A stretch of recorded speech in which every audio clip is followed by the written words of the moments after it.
레고랜드가 처음에 어떻게 강원도에 지어지게 됐는지가 저는 궁금하더라고요. 레고랜드가 춘천에 있는 놀이동산이죠? 그렇습니다. 테마파크 이렇게 이해하시면 편하고요. 뭐 사실 레고를 모르시는 분들은 없잖아요. 네. 그래서 이제 레고랜드라는 게 당연히 뭐 레고로 만든 그런 제품들을 전시하고 이런 건데 이제 강원도에서 우리나라에 그 하중도라는 섬이 있어요. 의암호에 떠 있는 섬인데 여기다가 우리도 한번 테마파크를 만들어 보자. 그렇게 막 열심히 협의를 했습니다. 그래서 2011년에 이제 첫 삽을 뜨게 됐어요. 그게 이제 네. 레고랜드의 시작이라고 볼 수가 있습니다. 네. 그럼 벌써 11년이 됐네요. 네, 되게 오래 걸렸죠. 왜냐하면 이게 우여곡절이 되게 많았습니다. 왜냐하면 첫 삽을 떴는데 거기에서 유적들이 엄청나게 쏟아져 나오는데 네. 이게 저희가 상상하는 거 이상으로 많이 쏟아져 나옵니다. 그렇구나. 아, 거기에 유적이 있는 줄 몰랐어요? 그렇죠. 이제 파보니까 네. 이제 청동기 시절의 유적이나 네. 아니면 어떤 무덤이라든지 뭐 생활터전 이런 게 나왔는데 조금 더 파보니까 이제 고구려 시대 네. 무덤까지 나오기 시작한 와, 거예요. 그러니까 그렇구나. 공사가 어쩔 수 없이 계속 지연될 수밖에 없었고 원래는 평창올림픽 좀 맞춰가지고 그때 네. 개장을 해서 외국인 관광객들도 좀 오고 우리나라 사람들도 가니까 네. 그걸 좀 노렸는데 이제 그게 안 됐고 말씀하셨던 것처럼 11년이 지났죠 결국은. 그렇구나. 올해 그래서 개장한 거잖아요. 맞습니다. 올해 아. 개장. 어린이날 개장했습니다. 혹시 두 아빠분들은 가보셨나요? 안 가봤어요. 안 가보셨어요? 갈 생각은 하고 있었는데 네. 지금도 막 어, 휴장을 또 한다고 그렇구나. 하는 휴장을 얘기가 한다 있어서. 그래요? 네. 이런저런 이유로 휴장을 네. 한다고 해서 제가 듣기로는 네. 뭐 일반 놀이동산은 여러 번 가도 재밌지만 레고랜드는 한 번 보고 오면 더 이상 가고 싶다는 생각이 지금 투자하신 분들이 잘은 안 된다라는 얘기도 있더라고요. 네. 네. 어쨌든 그렇게 해서 시작이 이거 됐군요. 그럼 강원도 거예요? 이 레고랜드는? 강원도가 주체적으로 운영을 한다고 봐야겠죠. 근데 네. 이제 지분을 따지고 보면 강원도가 한 44% 정도를 가지고 있고요. 네. 이제 멀린 엔터테인먼트라는 이제 글로벌 테마파크 운영사가 한 20% 정도 가지고 있으니까 뭐 지분으로 보면 강원도가 제일 많다 이렇게 볼 최대 수 있죠. 주주군요. 맞습니다. 그래요. 최대 주주의 개념으로 이해하시면 좋습니다. 그 당시에는 최문순 지사 때 그렇습니다. 네, 시작이 된 건데 그때는 이렇게 적자가 많이 날 줄은 사실 몰랐겠죠? 그렇죠. 기본적으로 2018년에 개장을 하려고 했는데 이게 4년이나 더 미뤄졌고 그리고 사실 뭐 아직 올해 어린이날 개장하긴 했지만 뭐 코로나19 때문에 좀 걱정하시는 분들도 당연히 있을 테고 경기도 네. 또 좋지 않고 그렇죠. 이런저런 좀 악재가 좀 겹쳤다고 볼 수가 있죠. 그러니까 그동안 사업이 지연되면서 금융비용 같은 것도 엄청 늘었을 거고 그렇습니다. 예상했던 것보다는 훨씬 초기에 또 오픈하면 돈을 많이 벌까 기대를 했지만 그에 미치지는 못한다 뭐 이런 그렇죠. 건가요? 예상치를 이제 평창올림픽으로 잡았으니까 아마 지금보다 훨씬 더 많은 관람객이 온다고 계산을 했겠죠. 네. 그럼 현재 상황은 뭐 어느 정도 지금 채무가 있는지 뭐 이런 거 혹시 지금 채무 상황은 사실 좋지는 않은데 그래도 어느 정도 이제 빚을 갚겠다. 강원도 같은 경우에도 오늘 아마 발표를 했어요. 네. 이제 채무도 다 갚고. 그 전에 김진태 지사가 어떤 얘기를 했는지부터 설명해 주시면 좋을 것 같아요. 네, 그러니까 김진태 지사가 이제 현 지사죠. 바뀐 지사가 이제 지난달 말에 갑자기 발표를 하나 해요. 네. 근데 어떤 이 맥락을 좀 잘 보셔야 되는 게 어떤 의미냐면요. 이제 강원도가 레고랜드를 만들 때 중도개발공사라는 회사를 하나 만들었어요. 왜냐하면 강원도가 건설을 할 수는 없으니까 일종의 건설 회사를 만든 거죠. 페이퍼 컴퍼니. 일종의 아니. 페이퍼 컴퍼니입니다. 예. 네. 아무튼 이 회사에서 돈이 필요하니까 뭐 증권사 등 이렇게 해서 돈을 빌렸을 거잖아요. 근데 네. 증권사 입장에서는 말씀하셨던 것처럼 이거 뭐 거의 페이퍼 컴퍼니인데 너희 돈을 어떻게 빌려줘 이러지 않았을까요? 그러니까 강원도에서 우리가 빚 보증 서줄게. 여기가 못 갚으면 우리가 강원도가 서줄게. 갚는다. 전혀 문제 없어. 그러니까 돈을 빌려준 거죠 증권사에서. 네. 그런데 이제 지사가 바뀌고 지난달 말에 갑자기 김진태 현 지사가 우리 빚 보증 못 써주겠다. 여기 너무 부실하고 적자도 너무 많고 그러니까 내가 이 사업 한번 좀 따져봐야 되겠다. 이렇게는 안 된다라고 갑자기 이야기를 해버린 거예요. 그러니까 증권사 입장에서는 조금 황당하죠. 우리는 강원도를 믿고 돈을 빌려줬는데 갑자기 보증을 서주지 못하겠다라고 얘기한 거니까 그때부터 문제가 좀 시작된 겁니다. 이미 보증을 서서 빌려준 채권인데 그걸 보증을 중간에 안 선다고 뭐 그거는 그러면 강원도는 나 몰라 이럴 수 있어요? 사실 안 갚을 방법은 없다는 게 이제 채권 전문가들의 네. 공통된 의견입니다. 이거는 일종의 과거에를 기억하시면 저희 아버지 세대나 이때 연대보증이라는 제도가 있었는데 이게 되게 무서운 게 내가 못 갚으면 보증을 선 맞아요, 사람한테 맞아요. 어떻게든 돈을 받아내는 거예요. 막 빨간 딱지도 붙이고 그쵸. 뭐 차도 빼앗고 이런 방식으로. 그러니까 이거랑 좀 비슷한 개념인데다가 지자체가 사실 서류를 가지고 사인을 한 거잖아요. 그러니까 이거 안 갚을 방법은 사실 없다고 봐야 됩니다. 그렇군요. 근데 안 갚을 만큼 그러니까 김진태 지사가 나와서 기자회견을 할 만큼 레고랜드의 상황이 많이 안 좋았었던 거죠. 그렇죠. 아무래도 적자는 누적되고 앞에 네. 말씀드렸던 것처럼 이게 관람객 숫자가 그렇게 음. 폭증하지 않으니까. 근데 이제 문제는 그럼에도 불구하고 사인 간의 어떤 계약도 사실 지켜지는 게 맞잖아요. 근데 그쵸. 이거는 사인을 넘어서서 어떤 지자체가 일반 증권사들 그리고 개인 회사들이랑 계약을 네. 체결한 거기 때문에 사실 우리가 갑자기 보증을 못 써주겠다 이렇게 얘기하는 거는 좀 무리가 있었고 실제로 이게 채권 시장에 좀 큰 영향을 끼쳤습니다. 그러니까 이미 보증을 쓴 채권에 대해서 보증을 못 쓴다는 게 아니라 새로 발행하는 채권은 우리가 모르겠다 뭐 이런 거 아니에요? 쉽게 얘기하면 네. 이제 빚을 갚아 나가야 되잖아요. 그런데 이제 강원도가 봤을 때 이거 앞으로도 좀 빚을 못 갚아 나갈 것 같은데. 그러니까 우리 같은 경우 대출을 하더라도 네. 만기를 연장할 수가 있잖아요. 그쵸. 제가 나 올해 못 갚을 것 같으니까 저 내년에 갚을게요라고 연장할 수 있죠. 강원도도 마찬가지의 방법을 선택할 수가 있습니다. 네. 그런데 그런 절차 없이 그냥 강원도 중도개발공사라는 곳은 이거 빚 갚을 능력이 없어. 그러니까 우리 보증 못 써. 더 이상은 더 이상은 못 써줘. 이렇게 얘기를 한 거예요. 그러니까 그래요? 증권사 입장에서는 좀 당황스럽고 초기에는 증권사에서 되게 반발했습니다. 네. 그 이게 채권을 말이 그러니까 되냐. 증권사에서 많이 샀기 때문에 그렇죠. 증권사에서 반발을 한 거죠. 그리고 증권사에서 살 수밖에 없었던 이유는 사실 지자체 같은 경우에 우리가 신용 등급이라고 하죠. 개인도 신용 등급이 있지만 기업도 있고 지자체도 있는데 사실 지자체가 돈을 못 갚을 확률은 거의 없었고 지금 그쵸. 그동안 그동안도 거의 없었고 강원도가 망할 수가 있어? 그렇습니다. 어떻게 망해? 예. 예를 들어서 네. 뭐 김혜민 기자가 저한테 갑자기 1억을 빌려달라고 한 다음에 보증을 내 옆에 있는 너무 친한 분이 1,000억짜리 빌딩이 있으니까 보증 네. 서준대. 그럼 당연히 빌려주는 거랑 좀 비슷한 원리거든요. 그쵸, 그러니까 뗄 염려가 거의 없다 이 정도로 그렇게 좀 보셔야 되죠. 그랬구나. 그 기사에서 자주 나오는 얘기가 단어가 뭐 부도 처리 아니면 기한 이익 상실 뭐 이런 내용이 나오거든요. 말이 어려워요. 네, 말이 이게 어려워. 뭔지 좀 설명 좀 해주세요. 뭐 부도라는 건 말 그대로 뭐 회사 망한다. 뭐 이런 갚을 돈 얘기고요. 없음. 기한이익 상실이라는 건 이 회사가 갚을 능력이 없으니까 이건 이제 더 이상 볼 수가 없는 회사다. 이런 식으로 유효하지 좀 판단을 않다. 하는 거죠. 맞습니다. 그렇군요. 그런데 회생을 신청하면은 바로 부도 처리되는 거예요? 그건 아니잖아요. 예, 그건 아닌데 네. 애초에 이 계약 자체가 회생이라는 걸 신청할 수가 없는 방식의 계약인데 이제 김진태 지사가 이야기했던 건 네. 강원 중도개발공사가 적자가 너무 심하니까 일단은 얘네 회생 신청하고 얘네가 가진 자산을 정리해서 나온 돈이 있을 거 아닙니까? 그거 일단 우리가 좀 갚을게.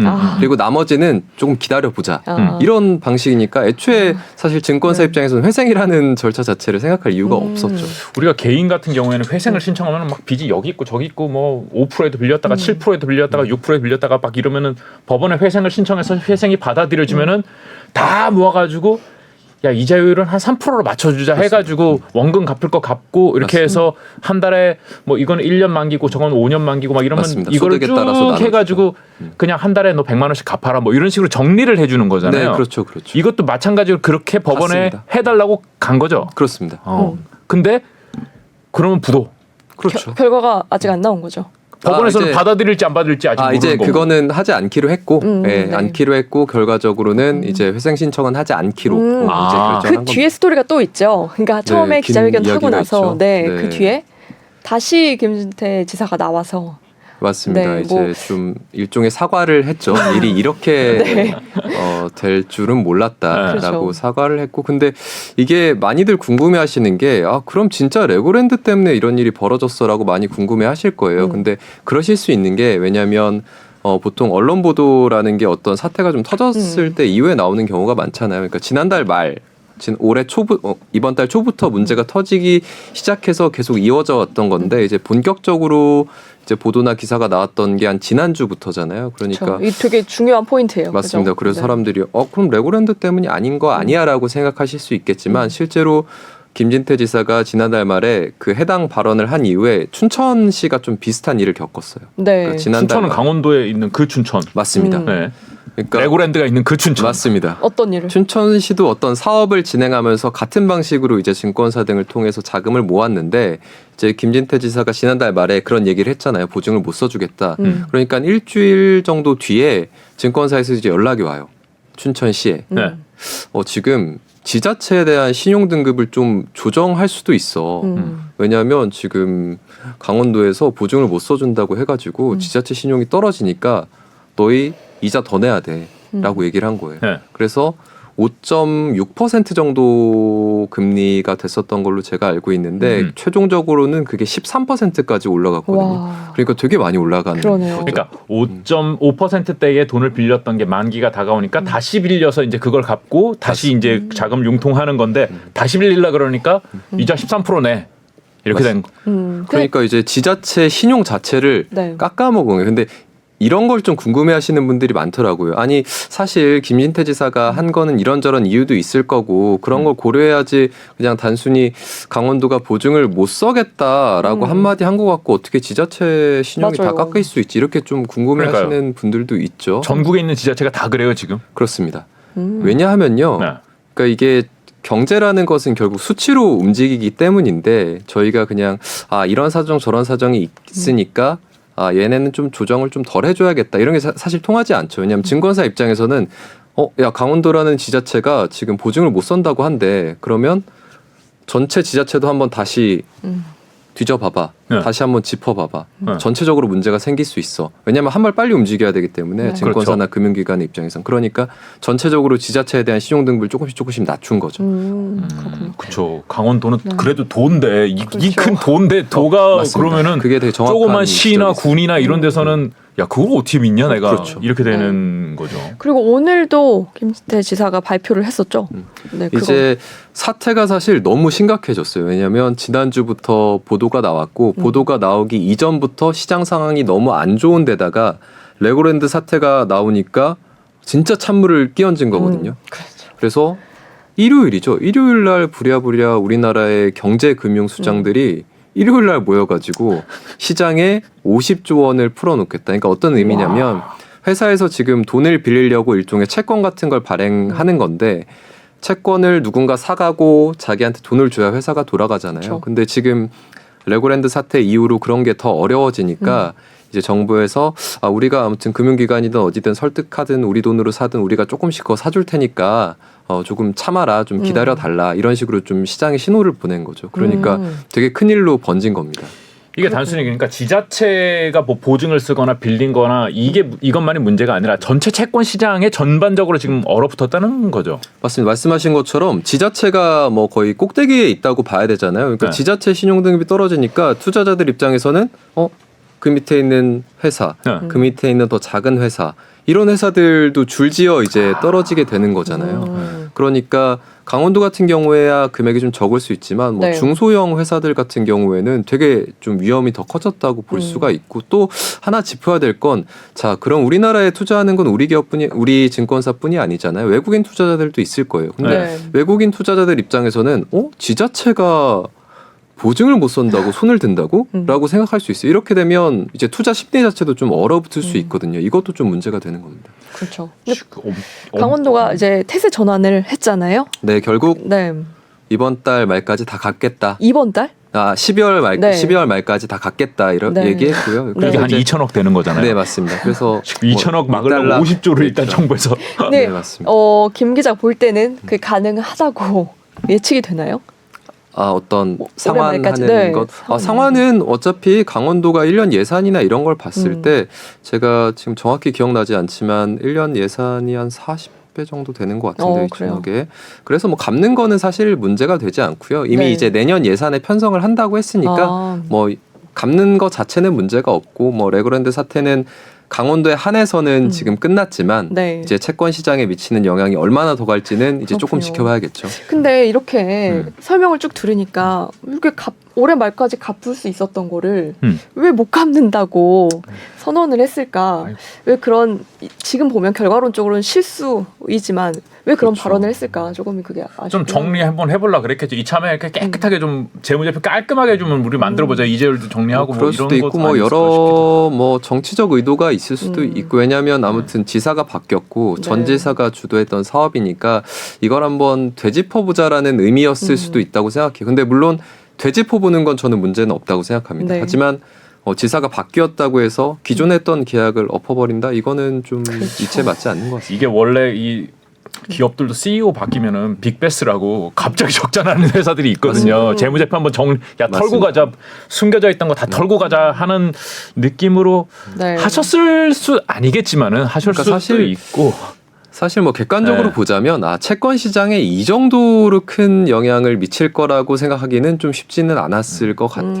그렇죠. 이렇게까지 나비 효과가 맞습니다. 예, 그렇죠. 몰려올 거라고는 생각 못했겠죠. 이게 불과 뭐 2천억이 큰 돈입니다만 불과 2천억인데 지금 그렇죠. 강원도 예산이랑 비교했을 때는 사실. 둔촌 주공도 이게 돈 못 빌려가지고 건설사들이 직접 돈 넣었다면서요. 맞습니다. 그래서 근데 결국에는 이제 돈은 다 메워놨다고 네. 조금 전에 한번 보도가 나왔고요. 네. 그러니까 그렇군요. 아까 말씀드렸던 것처럼 그 나비 효과가 이렇게 좀 펼쳐지는 거죠. 둔촌주공 같은 경우에 누가 봐도 사업성이 너무나 좋고 네. 경기가 조금만 좋았다면 이걸 아우. 안 가져갈 수가 없는 그쵸. 사업이잖아요. 돈을 네. 뗄 이게 만 세대가 넘는데 이게 돈을 뗄 우려 자체도 없는 것이고 위치도 네. 좋고. 네, 근데 시장 자체가 얼어붙으니까 건설사들이 7천억에 대한 채권을 이제 팔지 못한 거죠. 네. 그래서 롯데건설 같은 경우에는 유상증자에서 한 2천억 정도를 마련했고 아마 롯데케미칼에서 차반에서 한 5천억 정도를 마련한 것으로 알고 있는데 네. 이런 식으로 이제 회사채 시장이 어려워지면 네. 기업들이 더 높은 이자를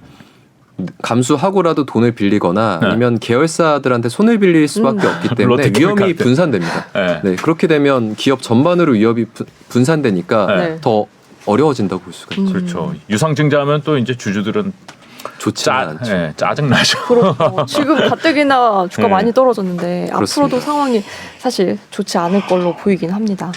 지금 우리나라가 많이 어려운 상황으로 보이는데 해외는 이 정도는 아니겠죠? 그러니까 그런데 이게 네. 사실 전례 없는 경제 위기다라는 얘기를 많이 들으셨고 다들 2008년 이후로 세계가 되게 어려워지고 있어요. 그래서 조금 더 넓혀서 본다면 지금 사실 미국 상황도 너무 안 좋아서 네. 지금 현재 미국이 기준금리를 되게 급격하게 올리고 있잖아요. 그런데 이런 기준금리를 급격하게 올리는 데 있어 좀 소극적인 사람들이 예전에는 말을 잘 못했어요. 왜냐하면 물가가 이렇게 오르는데 당연히 올려야지라는 그런 반발이 너무 셌기 네. 때문에 근데 최근에는 금리 올리는 속도를 조금 조절해야 된다라는 발언들을 좀 적극적으로 하고 있거든요. 그러니까 이런 것만 봐도 경기 자체가 물가를 잡으려다가 글로벌 경기가 좀 쉽지 않다 이런 상황으로 좀 받아들일 수 있을 것 같아요. 그러게요. 금리 올라가는 타이밍에 뭐 좋지 않은 이벤트가 한번 터졌는데 그러게요. 김정우 기자를 조만간 다시 한번 불러야 되지 않을까라는 불안한 느낌이 좀 드는 위기가 찾아오면. 날입니다. 예. 오늘 여기까지만 들을까요? 네, 네. 말씀 잘 들었습니다. 고맙습니다. 자, 오늘 멀스트리트는 로봇 산업에 대해서 한번 살펴보는 시간을 잠시 후에 갖도록 하겠습니다. 유진투자증권의 양승윤 연구원 잠시 후에 모시겠습니다. 네. 이재용 삼성전자 부회장이 부회장 승진 10년 만에 회장직에 올랐습니다. 책임 경영을 강화하고 신속한 의사결정이 필요하다는 판단에 따른 건데 이 회장 앞에 놓인 과제가 만만치 않습니다. 송욱 기자의 보도입니다. 삼성전자는 오늘 오전 이사회를 열어 이재용 부회장의 회장 승진을 의결했다고 밝혔습니다. 삼성전자 이사회는 글로벌 대외 여건이 악화하고 있는 가운데 책임 경영 강화와 경영 안전성 제고, 신속하고 과감한 의사결정이 절실하다고 판단해 승진을 결정했다고 설명했습니다. 이에 따라 이 회장은 2012년 부회장으로 승진한 지 10년 만에 부친인 고 이건희 회장이 2020년 10월 별세한 지 2년 만에 회장 직함을 달게 됐습니다. 1987년 12월 45세의 회장직에 오른 이건희 회장보다는 9년 정도 늦은 나이입니다. 올해 54세인 이 회장은 경복고와 서울대 동양사학과를 졸업한 뒤 1991년 삼성전자에 입사했습니다. 2014년 5월 이건희 회장이 급성 심근경색으로 쓰러진 이후 경영 전면에 나섰고 2016년 10월 삼성전자 등기이사에 올랐습니다. 하지만 박근혜 정부 국정농단 사건에 연루돼 2번 수감됐다 지난해 8월 가석방됐고 올해 광복절 특별 사면으로 복권됐습니다. 공식 회장 직함으로 경영 전면에 나서게 된 이 회장은 우선 글로벌 경기 침체 속에서 삼성의 경쟁력 강화와 미래 먹거리 창출에 적극적으로 나설 것으로 예상됩니다. 삼성의 지배구조 개편과 그룹의 컨트롤 타워 부활 여부도 관심사입니다. 기업의 사회적 책임을 강화하고 그동안 분식회계, 편법 승계 등으로 어두웠던 과거 이미지를 걷어내는 것 또한 이 회장의 과제로 꼽히고 있습니다. SBS 송욱입니다. 네, 주요 기업들이 3분기 성적표를 내고 있습니다. 그런데 성적들이 시장 예상치를 크게 밑돌고 있습니다. 이렇게 물건이 잘 안 팔리고 있는 것도 걱정인데 자금 조달까지 어려움을 겪고 있어서 더 걱정입니다. 대기업도 예외가 아닙니다. 그러다 보니 투자 계획을 잇따라 축소하며 비상 경영에 들어가는 기업들이 늘고 있습니다. 장훈경 기자입니다. SK 하이닉스는 3분기 영업이익이 1조 6,556억 원으로 1년 전은 물론 직전 분기 대비 60% 넘게 급감했다고 밝혔습니다. 보통 3분기는 계절적 성수기라 실적이 좋아지지만 유례가 없을 정도로 메모리 반도체 수요가 줄고 있다고 이유를 설명했습니다. 우리 수출의 20%를 차지하는 반도체는 물론 디스플레이, 자동차 등도 시장 기대치를 밑도는 성적표를 발표했습니다. 돈줄도 빠르게 막히고 있습니다. SK그룹의 배터리 회사 SK온은 상장 전 4조 원을 유치하겠다고 했다가 목표치를 절반으로 줄였고 그마저도 안 되고 있습니다. LG U+는 창사 이래 처음으로 발행한 회사채를 모두 팔지 못했고 한화솔루션 회사채도 금리가 6%를 넘었지만 일부만 팔렸습니다. 기업들은 허리띠를 졸라매기 시작했습니다. 현대차는 올해 투자 규모를 당초 계획보다 3천억 원 줄이기로 했고 SK 하이닉스도 올해 10조 원 후반대였던 투자를 내년엔 절반 이상 2008년 금융위기 수준으로 축소하겠다고 밝혔습니다. The large contraction of Chinese import volumes has weakened momentum in neighboring countries such as Japan and Korea. Again, we have growth at 2% in 2023 for Korea. And there are significant, there are risks. Like I said, there are downside risks. LG전자가 다음 달부터 전시작전 상황실을 만들기로 하는 등 비상경영에 들어가는 기업들도 늘어나고 있습니다. SBS 장훈경입니다. 네, 레고랜드발 자본시장 불안으로 기업 돈줄이 마르고 있다고 하는데 이제는 그 여파가 서민들한테까지 미치고 있습니다. 서민들이 주로 찾는 저축은행, 상호금융회사들이 하나둘 가계대출을 중단하고 있습니다. 임태호 기자입니다. 전국에 20개 넘는 지점이 있는 한 대형 저축은행. 집담보대출을 내주지 않기 시작했습니다. 주택담보로 돈 빌려주는 모기 혹시 빌릴 수 있나요? 담보대출 지금 현재는 정상적으로 진행이 되지 않고 있으세요. 지난 한 달 새 주택담보대출을 아예 없앤 저축은행이 6곳 나왔고 나머지도 신청은 받지만 심사를 까다롭게 해서 대출을 줄이고 있습니다. 대부업계와 상호금융권도 속속 빗장을 걸고 있습니다. 신용협동조합은 지난주부터 아파트 중도금과 이주비 대출 등을 연말까지 중단해 내 집을 마련하려는 서민들의 대출길은 더 좁아졌습니다. 신용대출은 더 어렵습니다. 신용점수 600점 아래 저신용자에게는 아예 대출을 안 하는 저축은행은 모두 11곳, 신용대출 자체를 중단한 곳도 46곳으로 늘었습니다. 보증보험 가라 뭐 어디 가라 서류 다 뭐 이거 해와라 저거 해와라 해갖고 대출 막상 받으러 가보세요. 점수 따지고 못 따지고 안 됩니다. 제2, 제3 금융권을 이용해온 신용 낮고 담보 적은 서민들부터 타격을 받게 됩니다. 정부가 금융회사 지원에 그치지 말고 서민 금융이 막히지 않게 대책을 내놔야 합니다. SBS 임태우입니다.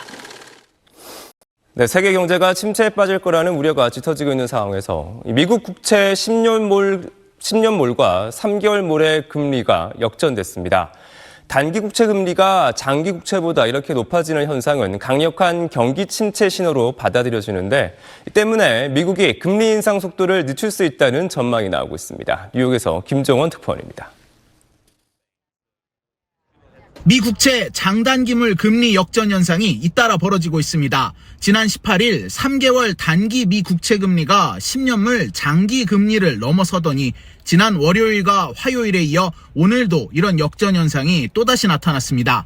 통상 단기물 국채의 금리가 장기물을 역전할 경우 경기 침체의 전조로 여겨지는데 대출 기간이 길어질수록, 그러니까 장기물 국채일수록 위험에 대한 보상인 이자가 올라가는 게 보통이지만 경기가 나빠지는 상황에선 장기 투자를 꺼리게 되면서 이런 금리 역전 현상이 벌어지기 때문입니다. 뉴욕타임즈는 1960년대 이후 3개월물과 10년물 국채 금리 역전 현상이 벌어질 경우 6개월에서 1년 3개월 안에 경기 침체가 왔다고 밝혔습니다. 특히 지난 7월 2년물 미 국채 금리가 10년물을 넘어서는 현상이 벌어진 데 이어 3개월물 금리까지 최근 연달아 역전하면서 이런 우려는 더욱 깊어지고 있습니다. 이런 가운데 다음 주 기준금리 발표를 앞둔 미국 연방준비제도가 금리 인상 속도를 늦출 수 있다는 전망이 제기되고 있습니다. The Federal Reserve Board indicating that they may be at least talking about slowing down after the November rate increase, which is expected, and we expect it to be 75 basis points. 시장에선 연준이 다음 주 통화정책회의에선 또 한 번 0.75%포인트 금리 인상 자이언트 스텝을 유지하겠지만 이후 인상폭을 0.5%포인트에서 0.25%포인트까지 낮출 것이란 예상이 나오고 있습니다. 뉴욕에서 SBS 김종원입니다.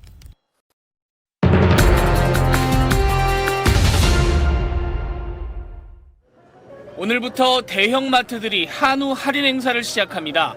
이마트는 오늘부터 일요일까지 한우 170톤을 등심은 50%, 그 밖의 부위는 40% 할인해서 팝니다.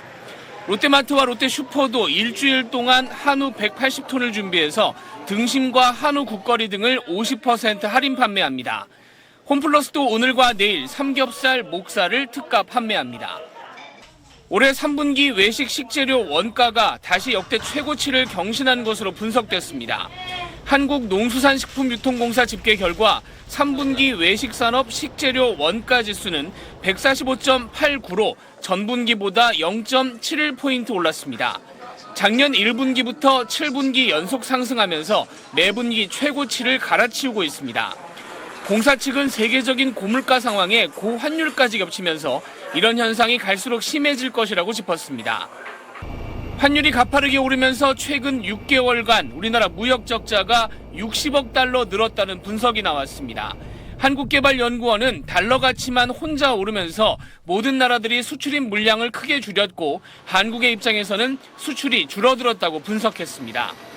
연구진은 하지만 장기적으로 보면 환율 효과 때문에 벌어지는 수출입 문제가 풀리면서 내후년 2분기까지 무역 적자가 68억 달러 줄어들 것으로 봤습니다. 제조업 근로자 10명 중에 3명이 50대 이상이고 고령 근로자 비중이 빠르게 늘고 있다는 분석이 나왔습니다. 전경련이 지난 20년간 제조업 근로자들의 연령을 분석한 결과입니다. 50세 이상 근로자 비중은 2001년 11%에서 작년엔 31.9%로 20%포인트 증가했습니다. 반면 29살 이하 청년 근로자 비중은 같은 기간 29.7%에서 14.8%로 14.9%포인트 줄었습니다. SBS 김범주입니다.